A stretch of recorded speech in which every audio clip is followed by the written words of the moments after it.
Hi hello ನಮಸ್ಕಾರ ಮಕ್ಕಳೇ. ಈ ವಿಡಿಯೋದಲ್ಲಿ ನಾನು ನಿಮ್ಮ ಜೊತೆಗೆ 7 ಡೇಸ್ ಚಾಲೆಂಜ್ ಅನ್ನ ತೆಗೆದುಕೊಳ್ತಾ ಇದ್ದೇನೆ.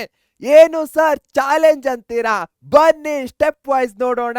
ಎಲ್ಲದಕ್ಕಿಂತ ಮೊದಲು, are you ready to take the challenge? ಈ ಚಾಲೆಂಜ್ ಅನ್ನ ನನ್ನ ಜೊತೆಗೆ ತೆಗೆದುಕೊಳ್ಳಿಕ್ಕೆ ನೀವು ರೆಡಿನಾ? ರೆಡಿ ಇದ್ರೆ ನಿಮ್ಮ ಫೇವ್ರೆಟ್ ಇಮೋಜಿಯನ್ನ ನಮ್ಮ ಚಾಟ್ ಬಾಕ್ಸ್ ಅಲ್ಲಿ ಅಥವಾ ಕಮೆಂಟ್ ಬಾಕ್ಸ್ ಅಲ್ಲಿ ಹಾಕಿ, ನಾನು ಕಾಯ್ತಾ ಇರ್ತೇನೆ. ಹಾಗೆ ಪ್ರತಿಯೊಂದು ಇಮೋಜಿಯನ್ನು ಸಹ ನಾನು ನೋಡಿ ಇಷ್ಟಪಡ್ತೇನೆ ಮನಸ್ಸಲ್ಲೇ. ಹೀಗಾಗಿ ಹಾಕಿ. Are you ready? ಎಸ್. ಏನು ಚಾಲೆಂಜು? ಅತ್ಯಂತ ಸಿಂಪಲ್ ಆಗಿರುವಂತಹ ಚಾಲೆಂಜ್ ಆಗಿದೆ ಮಗು. ಮೂರು ಥಿಂಗ್ಸ್ ಗಳನ್ನ ನೀವು ಮಾಡಬೇಕು ಪ್ರತಿ ದಿವಸ. ಏನು ಸರ್ ಅಂತೀರಾ? ಮೊದಲನೇದು, read for 1 hour any topic or chapter of your choice. ನಾನು ಹಿಂದೆಲ್ಲ 3 hours ಓದಿ 2 hours ಓದಿ ಅಂತ ಹೇಳ್ತಾ ಇದ್ದೆ. ಬಟ್ ನೆಕ್ಸ್ಟ್ 7 ಡೇಸ್ಗೆ ನಾವು 1 hour ಅನ್ನ ನಮ್ಮ ಮೈಂಡ್ ಅಲ್ಲಿ ಫಿಕ್ಸ್ ಮಾಡ್ಕೊಳ್ಳೋಣ. ಯಾಕಂದ್ರೆ ನಾವು ಮಿನಿಮಲ್ ಇಂದ ಸ್ಟಾರ್ಟ್ ಮಾಡೋಣ. ನೆಕ್ಸ್ಟ್ 7 ಡೇಸ್ ಆದ್ಮೇಲೆ ಈ 1 hour ಅನ್ನ 2 hourಗೋ ಅಥವಾ 3 hourಗೋ ತೆಗೆದುಕೊಂಡು ಹೋಗೋಣ. ಬಟ್ ಅಲ್ಲಿ ತನಕ 1 hour is our primary focus area. So ಮೊದಲನೇ ಚಾಲೆಂಜ್ ಏನಾಗಿರುತ್ತೆ? ದಿವಸಕ್ಕೆ 1 ಗಂಟೆ ನೀವು ಓದಲೇಬೇಕು. ಇದನ್ನೇ ಓದಿ ಅಂತ ನಾನು ಹೇಳ್ತಾ ಇಲ್ಲ. ಸ್ಟಾರ್ಟ್ ವಿತ್ ನಿಮ್ಮ ಫೇವ್ರೇಟ್ ಯಾವ್ದಿದೆಯೋ ಆ ಸಬ್ಜೆಕ್ಟಿನ ಚಾಪ್ಟರ್, ಫಸ್ಟ್ ಚಾಪ್ಟರ್ ನಿಂದ ಸ್ಟಾರ್ಟ್ ಮಾಡಿ, ಇನ್ನೂ ಓದ್ಲಿಕ್ಕೆ ಸ್ಟಾರ್ಟ್ ಮಾಡಿಲ್ಲ ಅಂದ್ರೆ. Second, practice writing 5 answers. 5 ಕ್ವಶನ್ಸ್ಗಳಿಗೆ ನೀವು ಆನ್ಸರ್ಸ್ಗಳನ್ನ ಬರೆಯೋ ಪ್ರಾಕ್ಟೀಸ್ ಅನ್ನ ಮಾಡಬೇಕು ಪ್ರತಿದಿನ. ನೆಕ್ಸ್ಟ್ 7 ಡೇಸ್, 1 ವಾರದ ತನಕ ನೀವು ಪ್ರತಿದಿನ 5 ಕ್ವಶನ್ಗಳಿಗೆ ಆನ್ಸರ್ಸ್ಗಳನ್ನ ಮಾಡ್ತಾ ಹೋಗ್ಬೇಕು. ಈ 5 ಕ್ವಶನ್ಸ್ಗಳು ಯಾವುದೇ ಸಬ್ಜೆಕ್ಟ್ ಆಗಿರಲಿ ಮ್ಯಾಟರ್ ಆಗಲ್ಲ. ಬಟ್ 5 ಕ್ವಶನ್ಸ್ಗಳಿಗೆ ಆನ್ಸರ್ಸ್ ಅನ್ನ ಬರೆಯೋದು ಮ್ಯಾಟರ್ ಆಗತ್ತೆ. Physical exercise for 10 minutes. Third one, first 2 ನಿಮ್ಮ ಅಕಾಡೆಮಿಕ್ ರಿಲೇಟೆಡ್. ಬಟ್ ನಾವು ಮೆಂಟಲಿ ಎಷ್ಟು ಫಿಟ್ ಇರ್ತೇವೆ ಅನ್ನೋದು, ನಾವು ಫಿಸಿಕಲಿ ಎಷ್ಟು ಫಿಟ್ ಇದ್ದೇವೆ ಅನ್ನೋದ್ರ ಮೇಲೂ ಸಹ ಡಿಪೆಂಡೆಂಟ್ ಆಗತ್ತೆ. ನಾವು ಎಕ್ಸಸೈಸಸ್ಗಳನ್ನ ಮಾಡ್ತಾ ಇದ್ರೆ ನಮ್ಮ ಮೈಂಡ್ ಸಹ ಅಷ್ಟೇ ಫ್ರೆಶ್ ಇರುತ್ತೆ. ಹೀಗಾಗಿ ಡೈಲಿ 10 ಮಿನಿಟ್ಸ್ ಎಕ್ಸಸೈಸ್ ಅನ್ನ ಮಾಡಬೇಕು. ಏನ್ ಮಾಡಬೇಕು ಸರ್ ಅಂತೀರಾ?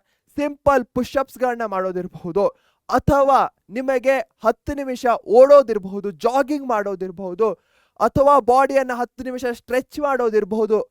ಇವುಗಳನ್ನ ನೀವು ಡೈಲಿ 10 ಮಿನಿಟ್ಸ್ ಮಾಡಬೇಕು. ಸರ್ ಇವೆಲ್ಲ ಮಿನಿಮಲ್ ಅನಿಸ್ತಾ ಇದೆ, ಇದನ್ನ ನಾನು ಮಾಡ್ತೇನೆ.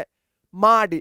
ಯಾಕಂದ್ರೆ ಯಾವತ್ತು ನಾವು ಒಂದೊಂದು ಸ್ಮಾಲ್ ಸ್ಟೆಪ್ಸ್ಗಳಿಂದ ಸ್ಟಾರ್ಟ್ ಮಾಡ್ತೇವೋ ಅದೇ ಮುಂದೆ ಒಂದು ದೊಡ್ಡ ಆಲದ ಮರ ಆಗತ್ತೆ.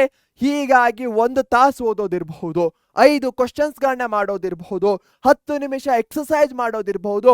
ಇವು ಸ್ಮಾಲ್ ಸ್ಟೆಪ್ಸ್ಗಳು, ಬಟ್ ಮುಂದೆ ಒಂದು ಬಿಗ್ ಸಕ್ಸಸ್ ಅನ್ನ ನಮಗೆ ತಂದ್ಕೊಡತ್ತೆ. ಹಾಗೆ ನಿಮ್ಮ ಜೊತೆಗೂ ಸಹ ನಾನು, ನೀವೊಬ್ಬರೇ ಮಾಡ್ಬೇಕಂತಿಲ್ಲ. ಸರ್ ಮಾಡಿದಾದ್ಮೇಲೆ ಹೇಗೆ ಅಪ್ಡೇಟ್ ಮಾಡೋದು ಅಂತೀರಾ? ನಮ್ಮ ಈ ವಿಡಿಯೋದ ಕಮೆಂಟ್ ರೆಡ್ ಅಲ್ಲಿದೆ, ಚೇಂಜ್ ಮಾಡ್ತೇನೆ. ಈ ವಿಡಿಯೋದ ಕಮೆಂಟ್ ಅಲ್ಲಿ ಡೇ 1 ಅಂತ ಹಾಕಿ. So task 1 completed, task 2 completed, task 3 completed. ಈ ರೀತಿ ಪ್ರತಿ ಒಂದು ದಿನ ಸಹ ಬಂದು ನೀವು ಯಾವ 3 ಟಾಸ್ಕ್ಗಳನ್ನ ನೀವು ಮಾಡಿದ್ದೀರಾ ಅಂತ ಟಿಕ್ ಮಾಡ್ತಾ ಹೋಗಿ. ಅದು ನೀವು ಪ್ರತಿದಿನ ಮಾಡಬೇಕಾಗಿರುವಂತಹ ಕೆಲಸ. ನಾನೇನು ಮಾಡ್ತೇನೆ, ಫಾರ್ ಎಕ್ಸಾಂಪಲ್ ನಾನು 1 ಅವರ್ ಓದ್ತೇನೆ. ಟೆಕ್ಸ್ಟ್ ಬುಕ್ ಅನ್ನ ಓದಲ್ಲ, ಬಟ್ ಮೇ ಬಿ ನಾನು 1 ಅವರ್ ಯಾವುದನ್ನ ಓದೋಣ? May be I will read something about Mahabharata ಅಥವಾ ರಾಮಾಯಣ. ಯಾಕಂದ್ರೆ ಬಹಳ ದಿನಗಳಿಂದ ಓದಬೇಕು, ಅದ್ರ ಮೇಲೆ ಏನಾದ್ರು ವರ್ಕ್ ಮಾಡಬೇಕು ಅಂತ ಇತ್ತು. ಸೊ ಹೀಗಾಗಿ ಮಹಾಭಾರತ ಇರಬಹುದು, ರಾಮಾಯಣ ಇರಬಹುದು, ಅಥವಾ ಭಾರತದ ಆನ್ಸಿಯಂಟ್ ಹಳೆಯ ಹಿಸ್ಟ್ರಿ ಇರಬಹುದು, ಅದ್ರ ಬಗ್ಗೆ ನಾನು ಪ್ರತಿದಿನ 1 ಅವರ್ ಓದ್ತೇನೆ. ಹಾಗೆ ನಾನು ಏನ್ ಮಾಡ್ತೇನೆ, 5 ಆನ್ಸರ್ಸ್ಗಳನ್ನ ಬರೆದ್ರೆ ನನಗೆ ಈಗ ಅಷ್ಟೊಂದು ಇಂಪಾರ್ಟೆನ್ಸ್ ಅನಿಸ್ತಾ ಇಲ್ಲ. ಮೇ ಬಿ ಈ ಓದಿರೋದ್ರ ಮೇಲೆ ನಾನು 5 ಸ್ಕ್ರಿಪ್ಟ್ಸ್ಗಳನ್ನ ಬರಿತೇನೆ ಪ್ರತಿದಿನ. ಹಾಗೆ ಫಿಸಿಕಲ್ ಎಕ್ಸಸೈಸಸ್ 10 ಮಿನಿಟ್ಸ್ ನಾನು ಸಹ ಮಾಡ್ತೇನೆ. ಸೊ ನಿಮ್ ಜೊತೆಗೆ ಈ ಚಾಲೆಂಜ್ ಅನ್ನ ಆದರ್ಶ್ ಸರ್ ಸಹ ತೆಗೆದುಕೊಳ್ತಾ ಇದ್ದಾರೆ.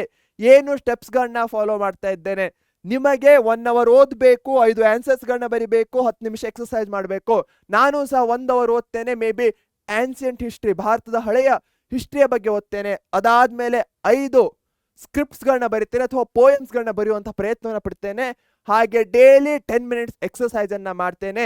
ನಾನು ಸಹ ಇದೇ ವಿಡಿಯೋದ ಕಮೆಂಟ್ ಸೆಕ್ಷನ್ ಅಲ್ಲಿ ಡೇ 1 ಅಲ್ಲಿ ಮಾಡಿದ್ದೇನೆ ಅಂತ ಟಿಕ್ ಮಾರ್ಕ್ ಅನ್ನ ಹಾಕ್ತಾ ಹೋಗ್ತೇನೆ. ನಾನು ಟಿಕ್ ಮಾರ್ಕ್ ಹಾಕಿಲ್ಲ ಅಂದ್ರೆ ನಾನು ಮಾಡಿಲ್ಲ, ನಾನು ಫೇಲ್ ಆದೆ ಅನ್ನೋ ತರ ಅರ್ಥ ಆಗತ್ತೆ. ಹೀಗಾಗಿ ನಾನಂತೂ ಫೇಲ್ ಆಗ್ಲಿಕ್ಕೆ ಯಾವುದೇ ಒಂದು ಅವಕಾಶವನ್ನ ಕೊಡಲ್ಲ. ಪ್ರತಿದಿನ ನನ್ನ ಬೆಸ್ಟ್ ಅನ್ನ ಕೊಡ್ಲಿಕ್ಕೆ ಹೋಗ್ತೇನೆ. ಹೀಗಾಗಿ ನೀವು ಯಾವುದೇ ಟೈಮ್ನಲ್ಲೂ ಸಹ ಈ ವಿಡಿಯೋನ ನೋಡ್ತಾ ಇದ್ರೆ 7 ಡೇಸ್ ಚಾಲೆಂಜ್ ಅನ್ನ ತೆಗೆದುಕೊಳ್ಳಿ. ಇದು ನಿಮ್ಮ ಲೈಫ್ ಅನ್ನೇ ಚೇಂಜ್ ಮಾಡುತ್ತೆ. ಈ 7 ಡೇಸ್ ಚಾಲೆಂಜ್ ಇಷ್ಟ ಆದ್ರೆ ನೆಕ್ಸ್ಟ್ ನಿಮಗೆ 14 ಡೇಸ್ ಚಾಲೆಂಜ್ ಬೇಕಾ ಅಥವಾ 21 ಡೇಸ್ ಚಾಲೆಂಜ್ ಬೇಕಾ ಅಂತ ಕಮೆಂಟ್ ಅಲ್ಲಿ ತಿಳಿಸ್ತಾ ಹೋಗಿ. ಇದರಿಂದ ನನಗೂ ಸಹ ಅರ್ಥ ಆಗತ್ತೆ ಈ ವಿಡಿಯೋ ನಿಮಗೆ ಇಷ್ಟ ಆಗಿದೆ ಅಂತ. ಹಾಗೆ ಮುಂದೆ ಇದೇ ರೀತಿಯ ಬೇರೆ ಬೇರೆ ಚಾಲೆಂಜಸ್ಗಳಿರಬಹುದು. ಓದೋದು ಹೇಗೆ ಅವೆಲ್ಲವನ್ನು ನಮ್ಮ SSLC ಪರೀಕ್ಷೆಯಲ್ಲಿ ತಿಳಿಸ್ತಾ ಇರ್ತೇವೆ. ಅದಕ್ಕೋಸ್ಕರ ಈಗಲೇ ಈ ಸಬ್ಸ್ಕ್ರೈಬ್ ಬಟನ್ ಅನ್ನ ಒತ್ತಿ. ಇಲ್ಲ ಅಂದ್ರೆ ನೀವು ಇಂತಹ ಚಾಲೆಂಜಸ್ಗಳನ್ನ ಹಾಗೆ MCQsಗಳಿರಬಹುದು, ಕ್ವಶನ್ ಅಂಡ್ ಆನ್ಸರ್ಸ್ಗಳಿರ್ಬಹುದು, ಎಲ್ಲವನ್ನೂ ಮಿಸ್ ಮಾಡ್ಕೋತೀರಾ. ಹೀಗಾಗಿ ಈಗಲೇ ಆ ಸಬ್ಸ್ಕ್ರೈಬ್ ಬಟನ್ ಅನ್ನ ಒತ್ತಿ.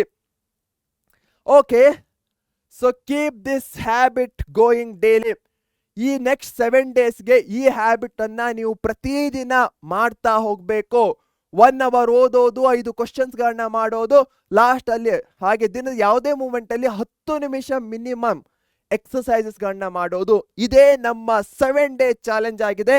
ನಿಮ್ಮ ಆದರ್ಶ್ ಸರ್ ನಾನು ಸಹ ಈ ಚಾಲೆಂಜ್ ಅನ್ನ ನಿಮ್ಮ ಜೊತೆಗೆ ಸ್ವೀಕರಿಸ್ತಾ ಇದ್ದೇನೆ. ಲೆಟ್ಸ್ ಡೂ ಇಟ್ ಟುಗೆದರ್ ಮಕ್ಕಳೇ. ನಾನಂತೂ ಬಹಳಷ್ಟು ಎಕ್ಸೈಟೆಡ್ ಆಗಿದ್ದೇನೆ ಈ ಒಂದು ಚಾಲೆಂಜ್ಗೋಸ್ಕರ.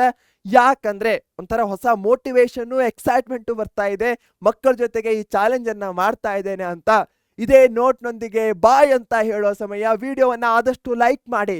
ನಿಮ್ಮ ಫ್ರೆಂಡ್ಸ್ಗಳು ಸಹ ಈ ಒಂದು ಚಾಲೆಂಜ್ ಅನ್ನ ಸ್ವೀಕರಿಸಬೇಕಂದ್ರೆ ವಿಡಿಯೋವನ್ನ ಶೇರ್ ಮಾಡಿ.